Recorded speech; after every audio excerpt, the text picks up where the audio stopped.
Un'altra domenica di sangue sulle strade a Valle del Pasubio, vittima un motociclista, un altro centauro stavolta veronese muore nel Mantovano, a Spresiano 2 giovani vite spezzate nello schianto di un'auto contro il cantiere della Pedemontana.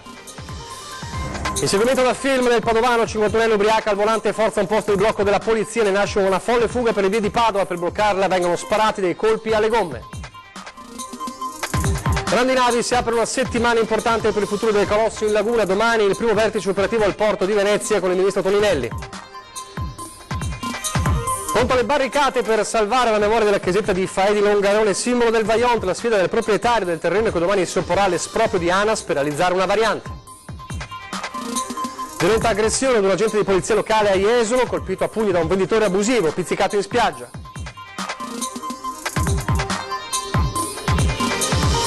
Una camminata dalla piazza al comando provinciale per commemorare il giovane carabiniere ucciso a Roma e quella che si terrà stasera a Treviso. Intanto nel capoluogo della Marca spunta un murales che rappresenta il vice premier Salvini con le corna da diavolo mentre bacia un crocifisso ed è subito polemica sui social.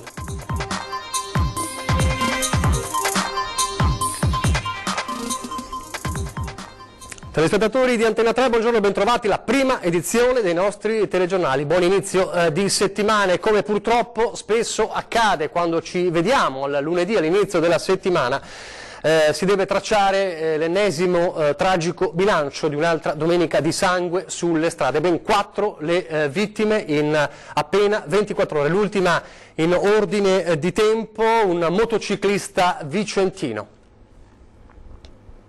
Ancora sangue sulle strade, a perdere la vita l'ennesimo motociclista. Luciano Cavedon, 49enne di Zanè, era in sella al suo Caballero Rally 500, arrivava da Trento diretto verso Schio, quando lungo l'SP46 in via Giolli, in territorio comunale di Valli del Pasubio, dopo aver effettuato una curva ha perso il controllo del veicolo, andando a sbattere contro il guardrail per poi venire sbalzato nell'opposto senso di marcia. A dare subito l'allarme un automobilista che si è trovato davanti alla terribile scena. Inutile ogni soccorso, il centauro è morto sul colpo. Sul posto per i rilievi la polizia locale Alto Vicentino che ha chiuso la strada al traffico per alcune ore con inevitabili disagi alla circolazione.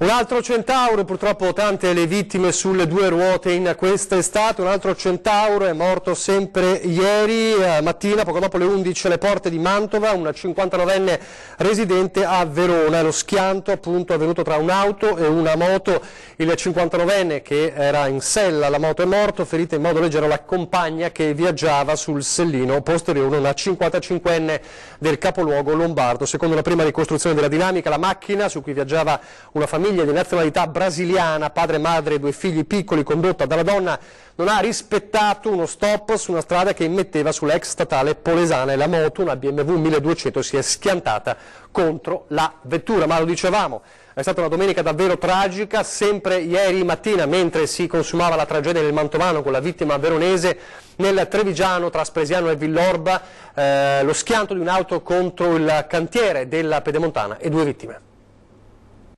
L'eccessiva velocità, le cinture di sicurezza slacciate, ci sarebbero questi 2 fattori all'origine dell'ennesimo tragico incidente in Pontebana all'altezza del cantiere della Pedemontana in territorio di Spresiano, costato la vita a un 24enne e a un 36enne albanesi, Dorian Miftarai, in Italia con un permesso turistico, e Ruzzi Carreci, operaio metalmeccanico. Un nuovo pesantissimo incidente sulla statale 13 dopo quello che lo scorso 22 luglio era costato la vita a una coppia di cittadini cinesi residenti a Verona e aveva causato il ferimento di altri 2 connazionali.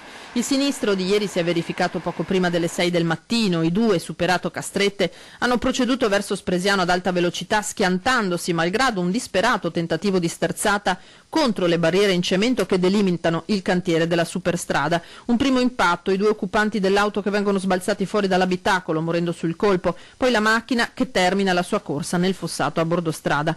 All'equipaggio dell'ambulanza del SUEM giunta sul posto non è rimasto che confermare la morte dei 2 giovani, intervenuti anche vigili del fuoco e polizia stradale per la ricostruzione della dinamica del sinistro. E poteva avere conseguenze tragiche il folle inseguimento, la folle fuga di una 51enne per le vie di Padova e del Padovano, una 51enne ubriaca al volante che ha forzato un posto di blocco per poterla fermare. In qualche modo si è dovuto arrivare a sparare alle gomme dell'auto.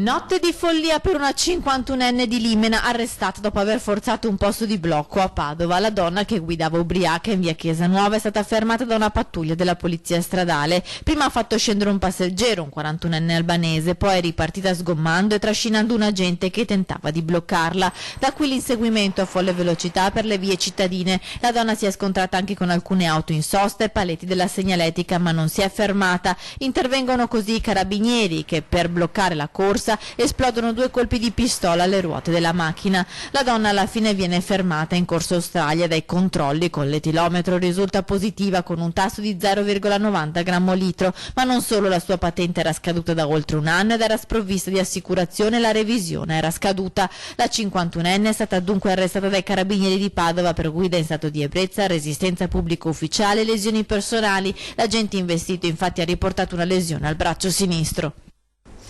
A proposito di sicurezza sulla strada, continua in quest'estate l'impegno dell'esercito italiano con l'operazione Strade Sicure nell'area nord, che comprende anche Veneto e Friuli Venezia Giulia. Sono impiegati oltre 1000 soldati. Sono dei cittadini in uniforme che hanno deciso e scelto di essere al servizio del proprio paese. Parla con fierezza dei suoi uomini, cittadini soldati al servizio dell'Italia. 1041 di loro ogni giorno sono impegnati nelle regioni dell'area nord nell'operazione Strade Sicure.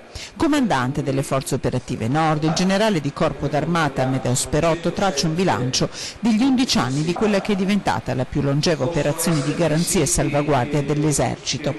Partita il 4 agosto del 2008, nelle nostre terre sorveglia piazze, siti, stazioni, 107 gli obiettivi sensibili, soldati formati e addestrati. Soldati, prima di iniziare il proprio servizio, fanno un ciclo di addestramento non mai inferiore ai 2 mesi. Questi 2 mesi, oltre ad acquisire le tecniche principali per poter operare anche isolatamente, che riguardano sia l'aspetto sanitario che l'aspetto metodo di combattimento militare, anche l'osservanza delle consegne e la conoscenza dei posti, che è una cosa essenziale per poter lavorare inseriti in contesti che non sono tutti uguali. Agenti di pubblica sicurezza, soldati di Strade Sicure. Da gennaio le pattuglie hanno eseguito una quarantina di arresti in totale, 23 a Trieste, 3 a Venezia, eseguito oltre 23.000 controlli. Uomini e donne in divisa con compiti di prossimità, come dimostrano questi episodi, il primo accaduto a Padova. Una signora scesa dal treno ha avuto un malessere che si è prolungato per un po' di tempo. Questo soldato, autorizzato dal suo capo pattuglia, è stato vicino a questa signora, gli ha consentito di recuperare, ma non è l'unico caso. A Venezia c'è stato un turista australiano che si è accasciato al suolo. La gente ha capito che stava male, ma gli unici ad intervenire sono stati 2 soldati che gli hanno praticato, uno la respirazione bocca a bocca, l'altro massaggio cardiaco, come avevano imparato durante la fase di preparazione, che ha consentito a questo australiano di sopravvivere. Adesso invece parliamo del caso Grandi Navi a Venezia, perché si apre una settimana importante per il futuro dei colossi in laguna, a partire proprio da domani con quello che è il primo di fatto vertice operativo a Venezia, al porto di Venezia, con il ministro Danilo Toninelli che torna a Venezia, anche se ancora una volta non incontrerà né il sindaco Brugnaro né il governatore del Veneto Luca Zaia. Ci racconta allora questa settimana importante, perché non c'è solo questo appuntamento di domani, il nostro Filippo Fois da Venezia. Filippo. Sì, buongiorno da Venezia. Il futuro della croceristica in laguna ancora in primo piano nell'agenda politica di Venezia e non solo. Domani è prevista la seconda visita in poco tempo del ministro delle infrastrutture Danilo Toninelli, che ha convocato una riunione nella sede dell'autorità di sistema portuale di Venezia, la prima riunione di un gruppo di lavoro che dovrà individuare delle soluzioni tecniche per l'utilizzo di attracchi diffusi, la soluzione proposta dal Ministro per spostare le grandi navi fuori dal bacino di San Marco e dal canale della Giudecca. Non mancano le polemiche ancora con la Regione e il Comune di Venezia. Si tratta già di enti che hanno soluzioni diverse rispetto a quelle proposte dal Ministro, e soprattutto nella riunione tecnica convocata domani non saranno presenti rappresentanti, non sono stati invitati né del Comune né della della regione.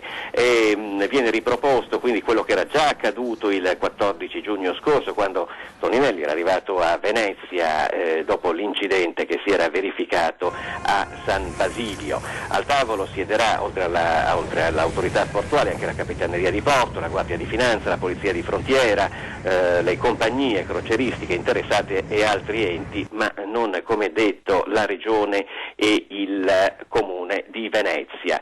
Il giorno dopo, poi mercoledì, il Ministro Toninelli riferirà a Roma su quanto accaduto durante la riunione tecnica. È prevista un'audizione in Commissione Trasporti. Qui si sa già che da parte del deputato veneziano del Partito Democratico Nicola Pellicani saranno rivolte diverse questioni al Ministro, a partire da quel comitatone che ancora non è stato convocato dal Ministro. Il comitatone, lo ricordiamo, è un organismo interministeriale previsto dalla legge speciale per Venezia, dove vengono assunte le decisioni più importanti per la città.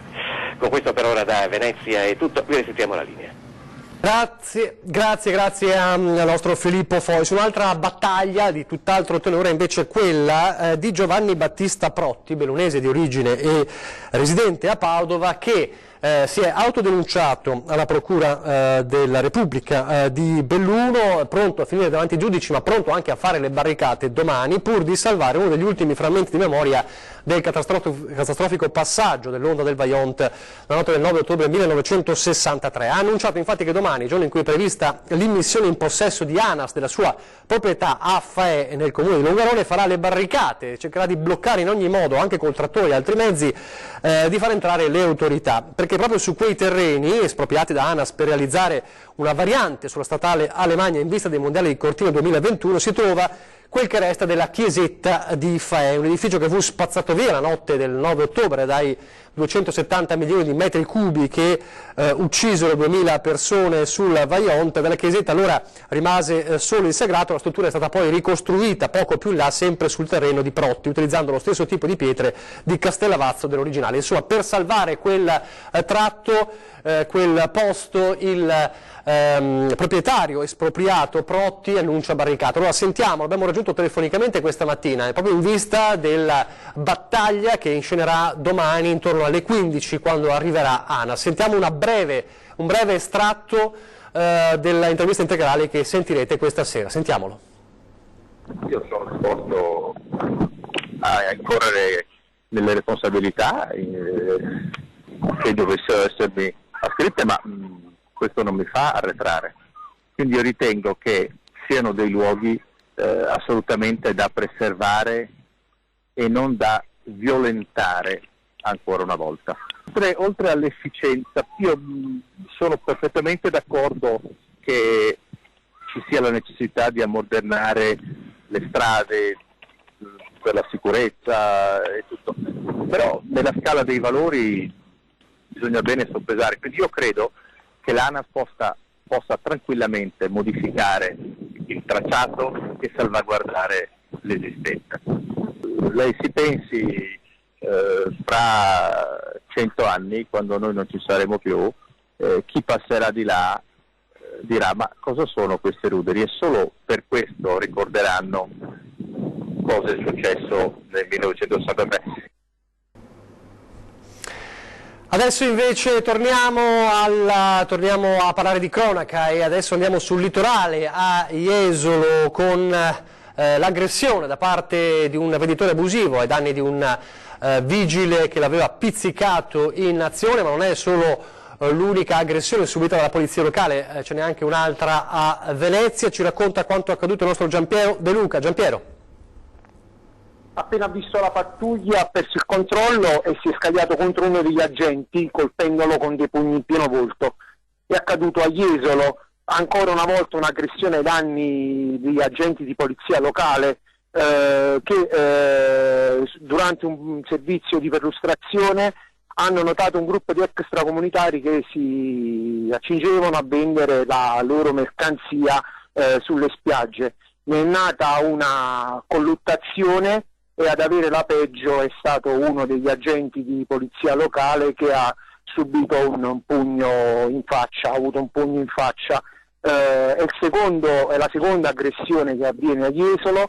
C'è molta preoccupazione da parte del sindaco Valerio Zoggia, che ha voluto lanciare un appello anche alle altre forze dell'ordine per monitorare il territorio.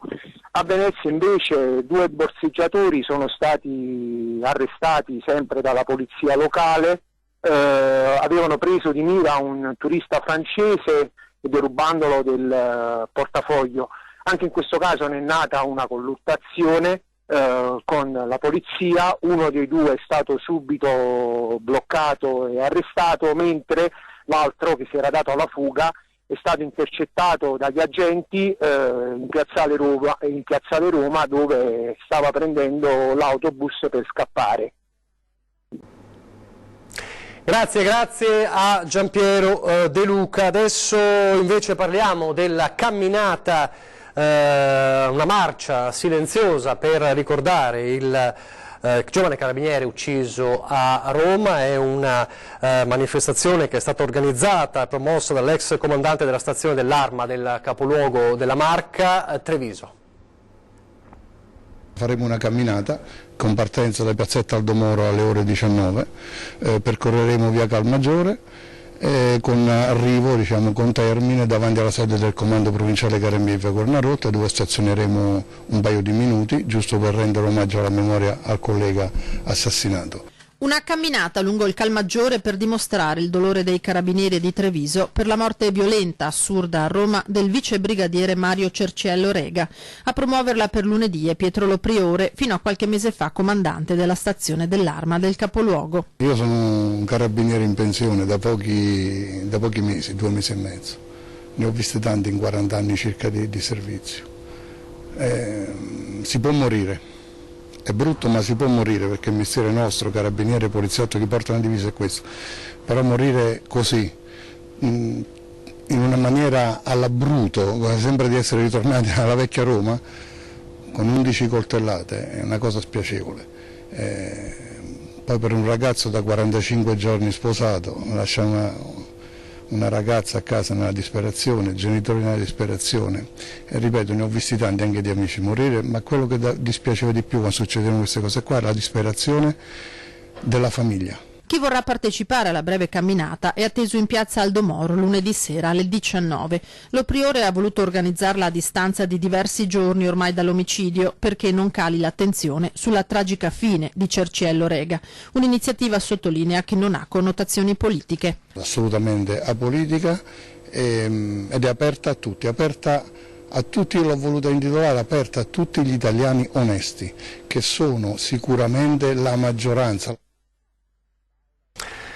Intanto, sempre a Treviso, ma la notizia di tutt'altro tenore, parliamo invece delle polemiche sui social scatenate in queste ore da un murales apparso, sembra, tra sabato e domenica nella galleria del sottopasso pedonale di Ponte della Gobba lungo il Sile. Lo vedete, 2 vistosi corni rossi e un crocifisso in mano nell'atto di baciarlo, così è raffigurato il ministro dell'Interno e vice premier Matteo Salvini. Su murales, notato, fotografato e pubblicato nei social da numerosi passanti, scatenato la polemica tra chi apprezza l'iniziativa dello sconosciuto autore, che attacca evidentemente Salvini raffigurandolo come un diavolo con il crocifisso in mano, che invece sostiene che si tratti solamente di un gesto vandalico. Vedremo quale sarà la posizione anche del comune e se verrà eventualmente rimosso. Intanto torniamo a parlare di sicurezza nelle città, con uno stanziamento importante per la polizia locale nel comune di Padova.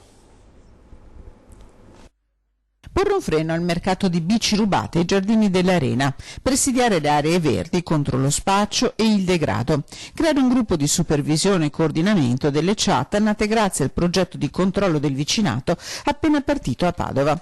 La Giunta ha approvato un piano da 1.200.000 euro per la polizia locale, incaricata di organizzare uno specifico calendario di interventi mirati con alcune priorità. Saranno potenziati i controlli nei luoghi sensibili della città e nei punti di maggiore afflusso turistico. Aumentati anche i servizi su strada e in particolare i controlli per contrastare la guida con smartphone o tablet o in stato di alterazione.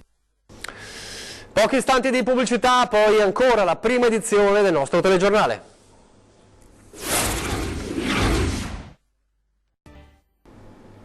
Eccoci in studio in diretta alla prima edizione del nostro telegiornale. Parliamo di sanità adesso, più precisamente del pronto soccorso che cambia i suoi codici per allinearsi con gli altri paesi a livello internazionale. Addio ai vecchi codici del pronto soccorso. È la conferenza Stato-Regioni ad aver dato l'ultimo ok al nuovo sistema che sarà utilizzato in tutti i pronto soccorso del territorio italiano, andando ad eliminare di fatto gli attuali codici bianco, giallo, rosso e così via. Il nuovo sistema introduce i numeri. Si parte dal numero 1 fino al numero 5 e non solo ci diranno quanta emergenza c'è nell'intervento dei sanitari, ma anche quanta attesa è prevista da un minimo ad un massimo di minuti. Si inizia con il numero 1 che nessuno di noi vorrebbe, ovvero emergenza massima colore rosso, accesso immediato. Numero 2, urgenza colore arancione, in questo caso verremo visitati entro 15 minuti. Numero 3, urgenza stavolta differibile colore azzurro e qui potremo aspettare anche 60 minuti prima di essere visitati. Numero 4, urgenza minore colore verde, l'attesa potrebbe anche arrivare a 120 minuti, ovvero 2 ore. Ed infine numero 5, non urgenza, e qui sempre che non vi siano urgenze che subentrano verremo visitati entro 240 minuti, vale a dire che la nostra attesa al pronto soccorso potrebbe estendersi anche alle 4 ore. Prima di essere attuativa questa nuova disposizione è previsto un periodo cosiddetto di transizione di 18 mesi e poi chissà che a rivolgersi al pronto soccorso siano soltanto le vere emergenze. Per tutti gli altri casi vi è sempre il buon medico di famiglia o la guardia medica. E adesso la mini naia finita sabato a Bassano all'interno dell'ex caserma Montegrappa.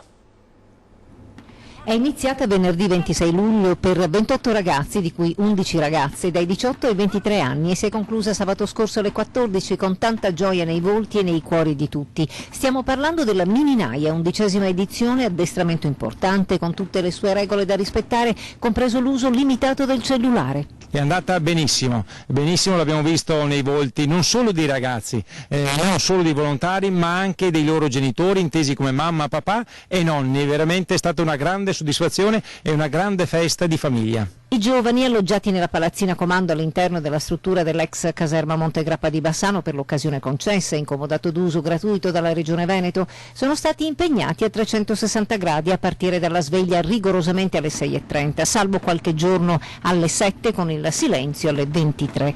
Le attività sono andate dallo spegnimento incendi con uso corretto degli estintori all'arrampicata su roccia, a un corso di salvamento fluviale, non da ultima la conoscenza della nostra storia. Ma soprattutto educazione civica, educazione alla cittadinanza e cantare il nostro inno, quello che unisce l'Italia da nord a sud, Fratelli d'Italia. E ancora un solo spirito che ha contraddistinto questa Mini Naia 2019, oramai da sabato scorso soltanto un ricordo. È il nostro spirito alpino. Il spirito alpino vuol dire solidarietà, vuol dire conoscenza della nostra storia, conoscenza di tutte quelle che sono state anche le vicende storiche che hanno coinvolto il nostro territorio, la nostra regione e la nostra amata e cara patria. Un addestramento che comunque spesso non rimane solo fine a se stesso. 4 dei nostri ragazzi si sono iscritti come volontari in fermo annuale VFP1 e uno si è iscritto proprio fresco alla protezione civile della sezione Montegrappa di Bassano. E qualche lacrimuccia al momento di andarsene. E qualche goccia di lacrime ci aiuta anche ad apprezzare meglio la vita. Adesso parliamo dell'iniziativa nata a Castelfranco per studiare la relazione tra natura e salute.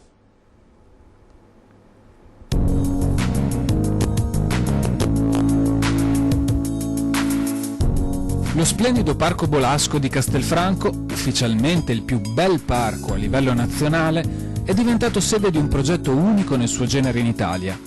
Si tratta di Varcities, un'iniziativa che si dedica allo studio degli effetti terapeutici che la natura trasmette agli anziani e in particolare ai malati di Alzheimer. Il progetto Varcities cerca di collegare la bellezza del parco di Villa Bolasco con le ricadute che può avere all'interno della città in termini di benessere e soprattutto nel prevenire patologie che stanno diventando molto rilevanti quali l'Alzheimer. Frutto della collaborazione tra l'Università di Padova e l'Unismart Padova Enterprise, i punti di forza di questa iniziativa sono più di uno. La forza e la novità consistono soprattutto nel fatto che si insiste molto sulla salute delle persone, soprattutto delle persone anziane.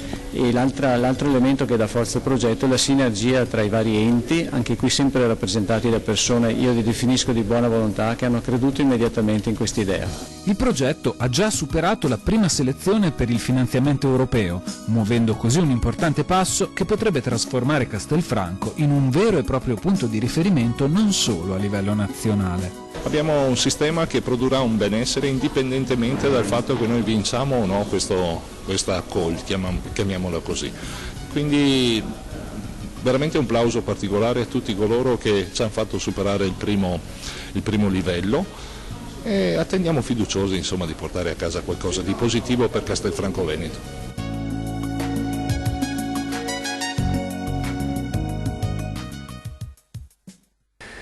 Siamo in chiusura, vi ricordo, come sempre lo dico ad antenna, lo spazio dedicato a voi, le vostre segnalazioni. Allora, come sempre, redazione@antena3.it per scrivere una mail, 0422 02 30898 per lasciare un messaggio in segreteria, oppure 351 175 5340 per SMS e WhatsApp. Questa sera alle 20:10 i consiglieri regionali Graziano Azzalin del Partito Democratico e Alberto Villanova della Lega, dopo il telegiornale di Treviso. Come sempre vi lascio adesso al meteo, grazie per averci seguito, arrivederci.